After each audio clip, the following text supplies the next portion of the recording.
നമസ്കാരം.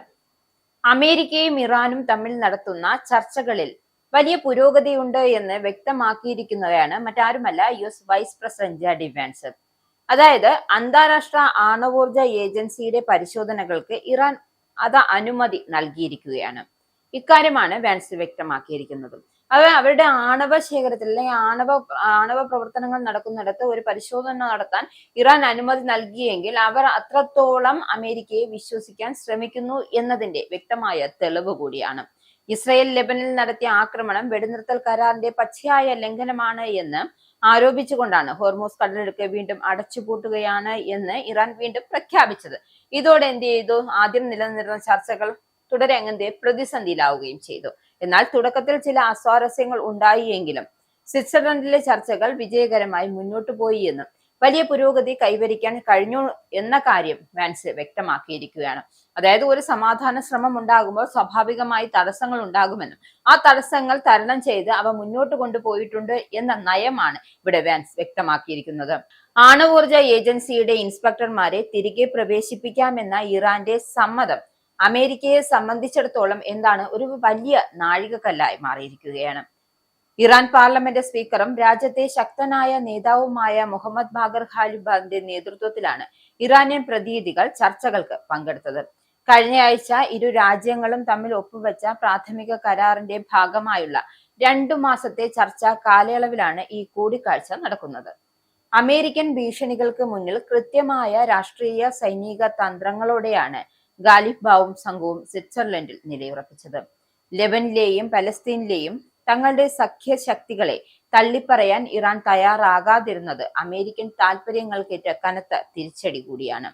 ലെബനിലെ ജനവാസ മേഖലകളിൽ നേരെ ഇസ്രയേൽ നടത്തുന്ന ക്രൂരമായ ആക്രമണങ്ങൾക്കെതിരെ ശക്തമായി പ്രതികരിക്കാൻ ഇറാന് മാത്രമേ സാധിച്ചിട്ടുള്ളൂ. ഇതിന്റെ ഭാഗമായാണ് അന്താരാഷ്ട്ര എണ്ണ വ്യാപാരത്തിന്റെ ജീവനാഡിയായ ഹോർമൂസ് കടലിടുക്ക് അടച്ചുപൂട്ടുമെന്ന് ഇറാൻ പ്രഖ്യാപിച്ചത്. ഇതോടെ സ്വാഭാവികമായും വാരാന്ത്യത്തിൽ മേഖലയിൽ കടുത്ത പിരിമുറുക്കങ്ങൾ അനുഭവപ്പെട്ടു. ഇറാന്റെ ഈ ഒരു ഒറ്റ നീക്കത്തിൽ ലോകമെമ്പാടുമുള്ള എണ്ണ വിപണി സ്തംഭനാവസ്ഥയിലാവുകയും ചെയ്തു. വാണിജ്യ കപ്പലുകൾ ഇപ്പോഴും ജലപാതയിലൂടെ കടന്നു പോകുന്നുണ്ട് എന്ന് അമേരിക്കൻ സെൻട്രൽ കമാൻഡ് ശനിയാഴ്ച അവകാശപ്പെട്ടു എങ്കിലും ഞായറാഴ്ചയോടെ സ്ഥിതിഗതികൾ തങ്ങളുടെ നിയന്ത്രണത്തിലല്ല എന്ന് ഒടുവിൽ അവർക്ക് സമ്മതിക്കേണ്ട കാര്യവും വന്നു. എന്തായാലും ഇറാനിലെ ആണവായുധ പദ്ധതികൾക്ക് ശാശ്വതമായ അന്ത്യം കുറിക്കുന്നതിനുള്ള ആദ്യ പടിയാണ് ഇതെന്നും മേഖലയിൽ കൂടുതൽ സംഘർഷങ്ങൾ ഒഴിവാക്കുവാനും സമാധാനം ഉറപ്പിക്കാനുമുള്ള നടപടികളിലേക്ക് അടുക്കുകയാണ് എന്നാണ് വാൻസ് വ്യക്തമാക്കിയത്. ചർച്ചകളിൽ നിർണായക പുരോഗതി ഉണ്ടായതായും ഇറാൻ വിദേശകാര്യമന്ത്രി അബ്ബാസ് അരാജിയും വ്യക്തമാക്കുന്നു. എന്തായാലും ഒരു അന്തിമ കരാറിൽ എത്തുന്നതിനായി ഇനിയും ഒരുപാട് കാര്യങ്ങൾ ചെയ്യാനുണ്ട് എന്നും വാൻസ് ചൂണ്ടിക്കാട്ടുന്നുണ്ട്.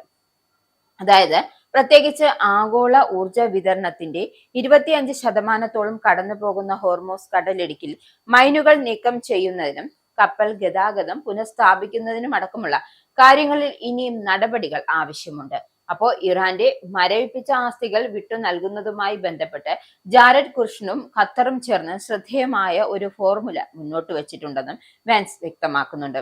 ഈ ആസ്തികൾ അൺഫ്രീസ് ചെയ്യുന്ന പ്രക്രിയയുടെ പൂർണ്ണമായ നിയന്ത്രണം അമേരിക്കയ്ക്കായിരിക്കുമെന്നും അദ്ദേഹം പറഞ്ഞു. ഈ പദ്ധതി അനുസരിച്ച് ഇറാന്റെ ആസ്തികൾ വിട്ടു നൽകുകയാണ് എങ്കിൽ അത് അമേരിക്കൻ കർഷകർക്ക് കൂടുതൽ സാമ്പത്തിക നേട്ടം ഉണ്ടാക്കാനും അതുവഴി ഇറാനിലെ ജനങ്ങൾക്ക് ഭക്ഷണം ലഭ്യമാക്കാനും വേണ്ടിയായിരിക്കും ഉപയോഗിക്കുക എന്നും വാൻസ് വ്യക്തമാക്കുന്നുണ്ട്.